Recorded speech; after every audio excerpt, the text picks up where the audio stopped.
You have some decided views on this subject, and maybe you're not prevailing at the moment. Give us your sense of where it is, where it should go. Well, it was already rejected in the National Defense Authorization Bill. The Democrats put it back on the floor.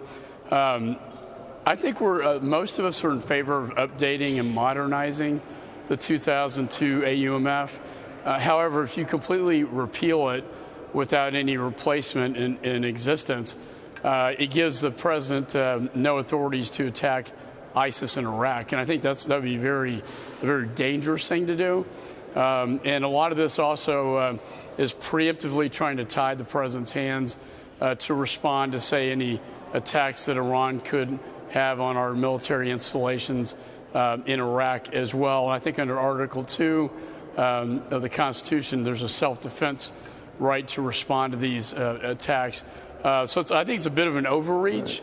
We would like to see an updated AUMF, but to just completely do away with it, I think would be a danger to the homeland. Congressman, as I understand, there are two proposals right now in the House, two somewhat different proposals. If either one of those or both make it through, is it going to make it to the Senate? I don't think so, because they were stripped out in the National Defense Authorization Bill back last December. I was on that conference committee, and these two provisions were taken out wholesale. You may see something coming out of the Senate. I know that in the House, we're going to start meeting with my role as the lead Republican on foreign affairs. It's the committee jurisdiction, and we're going to be meeting with members of our conference and then hopefully with the other side of the aisle to maybe work something out where we could modernize it. It's been almost 20 years since this was passed. And I think it could be modernized, but just to take it off the table and take the authorization to go after ISIS in Iraq, I think would be a very dangerous mistake. Congressman, I wonder from your position on the House Foreign Relations Committee, if there's a message being sent to the White House and are they receiving the message? Because even if these don't make it into law, you have some bipartisan support for really pulling back on the War Powers Act. It's not just the Democrats. You have a fair number of Republicans, both in the House and the Senate. Is at least that a message sort of saying to the president, you're going too far too fast?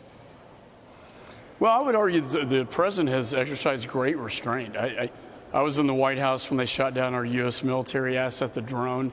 He decided to pull back and not hit back, which was, for him, was sort of surprising. He's shown a lot of restraint. But, David, when they killed an American serviceman, wounded 4 soldiers, attacked our embassy in Baghdad, and had this imminent plot that Soleimani was going to exercise to kill Americans and diplomats, I think the president was totally justified in acting at that point in time.